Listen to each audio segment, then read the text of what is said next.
you lovely interwebs, Sarah here and welcome to my channel. Today I am going to be doing a review. I have been reviewing a series of unfortunate events which was on Netflix. I reviewed season 1 and I have done up until episode 5 and 6 reviews already on this channel. The links to those will be in the description. However, this is my review for episodes 5 and 6, The Vile Village. Whoa. I must say this is also like the first one where I can actually say the title of the episode, because the others I was like meh. Before I go on a tangent about the name of the name of the episode, let's just get into the review, why don't we? I think these two episodes so far have been my favourite emotionally. I think because it didn't have the happy ending, so-called, that all the others have had. It was somewhat happy, but it was as described at the end, it was one of these bittersweet feelings. And I kind of like that. The characters, you can really see them grow, and it's things like that will make them grow. I feel something I enjoyed a lot about these two episodes was it did focus a lot on the core things again, so the Baudelaire's and then Count Olaf. I feel the episode before was very all over the place and everything was interlinked, and while that was refreshing and nice, I do think going back to the core after that was a very good thing to do. The Baudelaire's, I think this was a really good episode for them actually. Okay, so I really like the fact that Esme is now part of Olaf's troupe. And she has a role within the troupe. She is their costumer person. I feel like that was a very organic way to make her part of this group, and I like the fact she is Olaf's girlfriend. The actress, is absolutely amazing, and I like how she's not as professional as Olaf. By that I mean I think she comes up with 3 or 4 different names for her like cover story. I think she changes the names every single time, which I thought was hilarious, but she rocked the red boots so well. That is seeing her being the costume designer, you can see it within what the characters in this strip actually are wearing. Like they don't look like they've made an outfit up. They look a little bit more professional. Olaf's disguise in this episode is one of my favourites so far. It's not as good as him as the lady in season 1, but it's definitely up there with some of my favourites. I like the fact he's trying to rap and he has like the way he speaks. It's so, I think you can really see that Neil Patrick Harris feels so comfortable in the role now, and I think that's part of the reason is he doesn't have to feel like he's in the shadow of Jim Carrey anymore. The first few episodes of season 1, you definitely could tell he was trying to get to know his version of the character, and now we've taken a step away from what Jim Carrey created with Olaf, and we're now in Neil Patrick Harris world where like they're progressing the story on and they're trying to tell the whole story. They've not just stopped. You can kind of see him, he's come to his own, and he's a lot more, I feel like the character feels more like a person now. By that I mean, if you look at how he reacts to things, like the whole scene in the first episode 5 when he's talking to Jacques, I don't know if that's how you pronounce the name, Nathan's character, you can so tell he is so in the role of this character. You can feel the history they have together, and then he instantly clicks. You can click between characters, that Olaf and whoever he's playing, he clicks between them so well, and how he reacts to things and how, I don't know, I just feel like he's very much made this his own now, and he feels very comfortable, and he's now at that point within the series that he can now play with it. And I'm really enjoying that, like seeing him do that. He's playing with it and he doesn't feel so confined anymore, and that just makes me so excited to see the rest of this season and to see season 3 as well, because he's so comfortable in the character, and now I see him 300% as the character. Like Neil Patrick Harris, he is an amazing actor, and it's not just him acting, he's such a good reactor as well, but as Olaf, and I love that about him. Like literally, he is such a huge part of the series, and if he wasn't at the stage now as he is, I think would totally be telling, and you would totally tell like this series would not have lasted so long without that. And you can kind of, it's really impressive, and I really enjoy the fact that he's now so comfortable with the role, he's now playing with it, and I really enjoy watching that. I think that's part of the reason why I enjoy watching it so much. Now, actual storytelling wise, as a lot of you know, I haven't actually read the books, and I've decided I'm not going to read any of the books. Well, I will read the books eventually, but after the series is finished. This is one of the weird, odd phrases where normally I like to read the book for the adaptation, but I'm so into the world of the adaptation now that I want to watch the adaptation first, then read the books. I've never done that before, and I'm really interested to see how that works, because normally if I watch an adaptation first I just stick with the adaptation, but one day I will. But as I said, so I've never read the books, I don't know the story, and this concept was really good. I'm very much a person put someone in an isolated situation, and you do go into this town with a bit of hope, thinking they're going to get some answers, and they do get some answers, the Baudelaires, but the village itself is hilarious.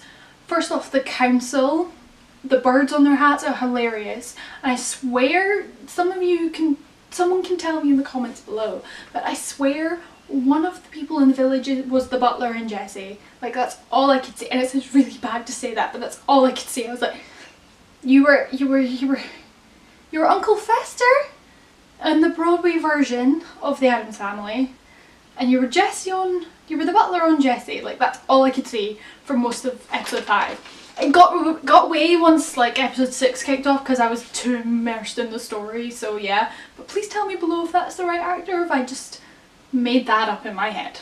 Okay, so Olivia and Jacques, Nathan's character, are so good together, and I was so, oh my god, when he died, oh, I mean, I feel so bad for Lemony Snicket. I was like, that casting is spot on. Like, those two, you could see them as brothers. I think I said that already, but like, I love the dynamic between Nathan and the actress who played Olivia. Like, they really were genuine. I mean, it was very much this forced love romance thing, but it was really clever, and he definitely pulled off that role. And as I said before, I really enjoyed the scenes with him and Olaf it was like a firehouse slash bar, like both times at the very beginning when he was in the cowboy outfit. Like, genuinely, I paused it when I saw them two in the cowboy outfits because they looked phenomenal. Like, the outfits everyone wore this episode were amazing. I've never seen Violet look so good. Anyway, I'm gonna go back to the point. But those scenes in particular were really immersive, and I really liked the poem about the volunteers. I don't know if that is important. Book people, without spoiling me, is that important? There's so many things I want to ask book people if it's important, or if I'm just like questioning things. Like the sugar bowl, I know that's important, but I don't understand why it's important. The whole Beatrice thing, like, I really want to know what that is about without like spoiling. Like, I'm one of those people, I'm like, I want to know, but I refuse to go and look it up because it might spoil something, and I want to know organically. I'm one of those kind of people. But are they important, or am I just fixating on really stupid things? Please tell me, book people. Please tell me. But Hector, oh, something that I love but I also hate in these, and I know it's meant to be a running motif within the whole thing, is the fact that they have this one genuine human being who is so caring, and it's like this glimmer of hope and kindness in the world of the Baudelaires. And Hector, bless his wee heart, I think he's not up there with Uncle Monty, but he's like one of my favourite guardians so far. And his balloon was amazing. especially when we got to the end and we actually saw it in flight. I really hope, it was one of these, like, he offered them this hope and they had to say no to him because they wanted to find their friends, and they have this like bigger mission, and it's one of these, if this was offered to them in season 1, they would have taken it. They wouldn't have cared, and they would have taken it and it would have been amazing. And it just shows how much these kids or these characters have developed. Like, they want to take it, but they know there's a bigger thing at scale. And it's just one of those things where you're like, you can see the hope and you can see them wanting to take it, and then they can't because of all this stuff. Oh, it didn't break my wee heart, but it did make me feel feels. Okay, so the tattoo is letters. If that had not been pointed out, I would not have known that at all. That was a definite I'm writing this down notes thing, because what the hell? Like, what? How did he describe that in the book? Like, I'm really curious about that. I might Google, like, I don't know if I want to Google that, it might spoil me. I'm really curious about that. I mean, it was really fascinating. Yeah, that was weird. And I mean that in the best way. It was very, like, mysterious. It was towards the end, well, towards the end. It was like the beginning of episode 6, end of episode 5. When Olivia and Nathan had been caught. Every time Olivia says, I'm a librarian, this is my own because I'm a bit of a weirdo and I watch weird TV shows.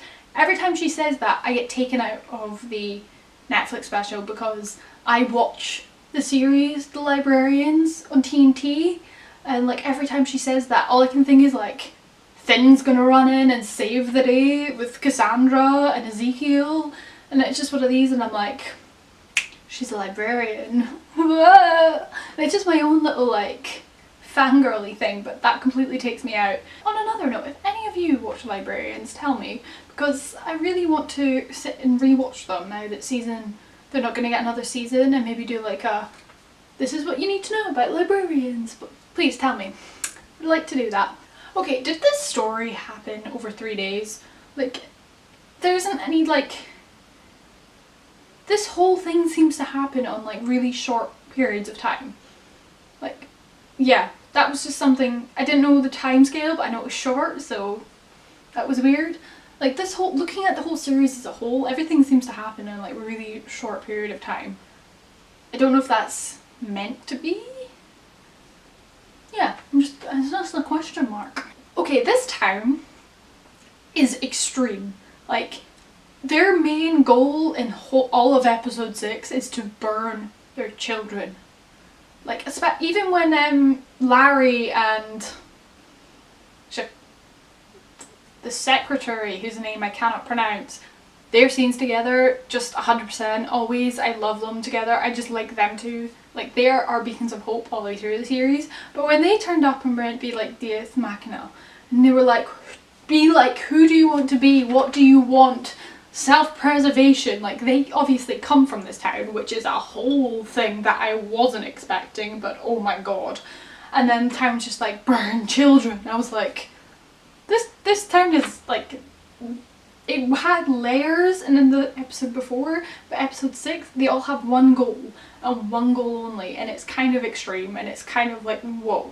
Oh, I didn't know how they were going to get out of the situation at the end, and it was kind of one extreme to the other. Like, she was popping down balloons and I was petrified for everybody. The kids, I'm so glad they got their friends back. Like, the Quadamirs, them and the Baudelaires are so cute together. Like, the possible romances are adorable, and I'm really annoyed. I think I've said in every single review of season 2 that I want them to go off and solve this as a 5, like all 5 of them, like Famous 5 style. Sunny being Timmy. Okay. Part of me is so glad that they escaped with Hector in the most tense situation ever. Suspense there was this high, and I was petrified. But at the same time, they didn't have the Baudelaires, and I was really sad. But yeah, that whole scene was just something. And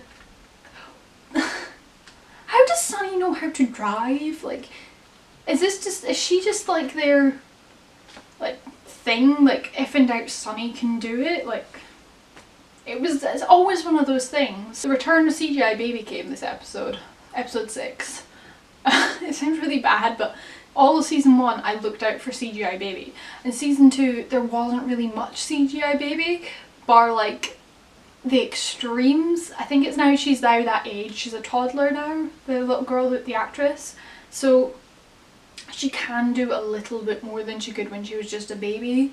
But like the whole like push down on the crow statue's beak thing, I was just like, all I could see was CGI baby.